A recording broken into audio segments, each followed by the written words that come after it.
Whether you're playing at Wimbledon or in the park, there are some set rules we need to try and follow. Ben and Joe are going to now be facing off against each other in a heated battle, and I will be there. What are you laughing at? And I will be there to see what behaviours they do correctly, what etiquettes they follow, and to give you all the information that you need as a spectator, as a player, of how you should be behaving on a tennis court.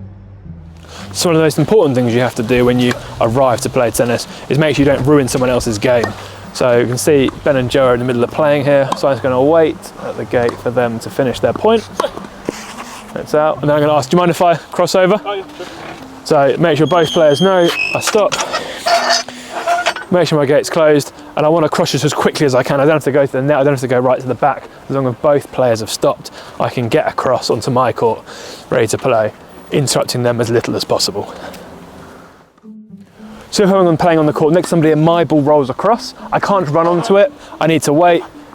They've both noticed, I come over and go, oh, sorry guys.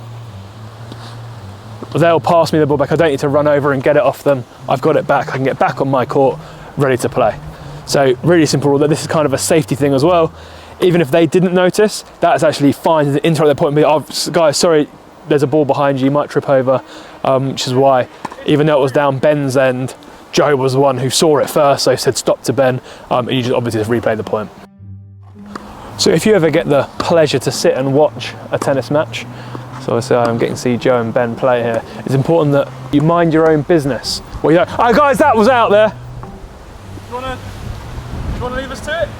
Sorry, so I got a little excited there and broke my own rule, as I just said. Yeah, let's do it again. So if two people are playing, even if you know it was out, I was right, then it was out. But you have to let them get on with it. Players only call the ball when it's on their side. No! So Ben's called a ball out there that Joe disagrees with. So you'll see here, they're now going to have a small argument. And how Joe's behaving here is not how we behave. The call is Ben's, it's on his side of the court. Joe should not be throwing a temper tantrum. No! You sure? So let's see if they've learnt their lesson. So that time, Ben called the ball out, Joe disagreed, he just asked him if he was sure. Ben said yes, Joe's moved on, accepted it, ready to play the next point. This is how we should be behaving. Last one. No! Once. No. Should we have a get? Do you want to do it again?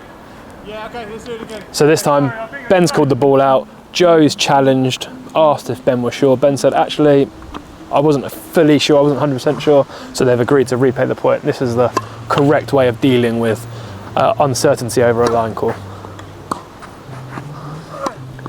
Guys, it's really difficult to play tennis whilst also umpiring, calling your own lines whilst trying to play shots, whilst trying to go through.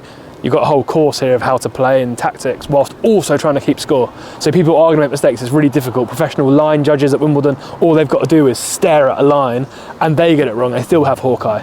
So there's nothing wrong with getting it wrong, but you have to be flexible in that. If someone asks, are you sure? And if you aren't 100% sure, if you didn't see a little gap between the line and the ball's definitely out, then you should be replaying the points, because just as easily as it happens for you, it could be the next point your opponent having the same situation.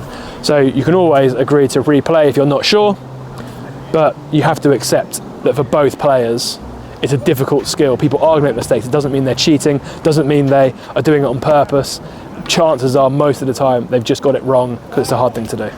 So now we're going to show you how to correctly call the ball out in a way that's clear and understandable to both players at both times.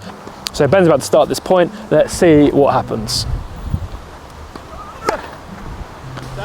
Okay, so Ben served the ball out. You'll see Joe did three things. He stopped playing. He didn't try and return the ball. He put his hand up so men could see it was out, and he also called verbally out. So we do it in three ways, which means if the other player doesn't hear or the other player's facing the other way, there's always a way they know that that ball was out. It's clear and understandable. It is important, even though I said that Joe stopped playing, if he had played the return, but at the same time as playing it, calls it out and puts his hand up straight away, that is fine. Playing the ball does not suddenly make it in. But that call needs to be as quickly as possible after it's bounced, even if that's mid-stroke or just after you've played it, to be a valid call. So when passing the ball back to somebody, if Joe's about to serve, I want to play it nicely to him so he can get in control. What I don't want to do is when he needs a second ball, do you want the second one? Stick it over in the corner and go, off you go, get him a bit tired so I get a little bit of an advantage. We just want to pass those balls back nice and straight. Would come in, Ben. Thank you, Joe. And that was a lovely example here of how to pass the ball back to each other. Making sure they're ready for it, asking for it and playing. Thanks for one, Ben. Whoa, whoa, whoa. Whoa. So when asking to receive balls, Joe did the perfect thing there, asked for one, asked for a ball. Ben is doing the completely wrong thing, lashing them back down the court. We want to just nicely pass that ball back over in a nice controlled way for them to get. Okay, when we're serving, we always want to have a ball in our pocket, because what we don't want to happen is to miss a serve, and then instead of having a ball quickly in our pocket, we have to go and get another ball. This isn't really fair on the other player because it makes the game last a lot longer, and also it's bad for you because you get out of service rhythm, you have to reset ready for that second serve. What a nice second serve it was though. Oh, hold on a second, Joe, there's a ball by your feet, mate. So really clear one there.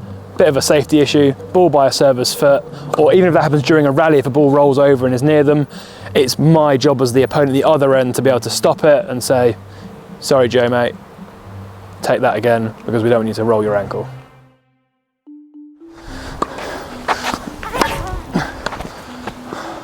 Sorry, Josh.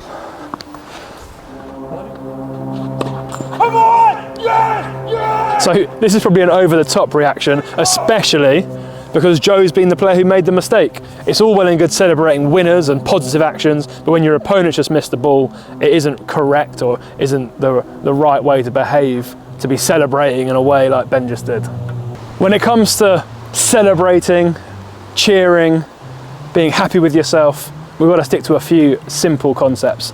If you've done something well, purposefully, it's absolutely fine. Give it a little fist pump, give yourself a come on, get motivated to go for the next point.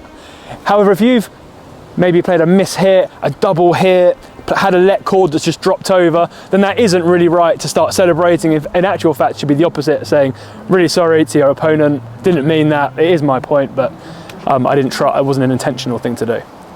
On the flip side, if your opponent dumps a ball in the bottom of the net, you shouldn't be celebrating going wild. It should be your point, take it, move on. No need for any over-the-top celebrations at that point.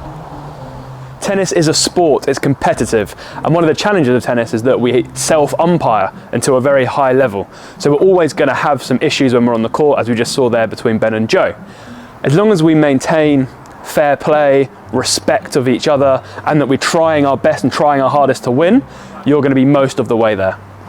Tennis can be seen as a bit of a stuck-up, stuffy sport, especially within tennis clubs. If you stick to these basic principles that we've shown you in our clips, you're going to be most of the way there. If in doubt, show respect, ask questions, don't be afraid to find out what the right way of doing something is, and just watch and see what other people do and copy along.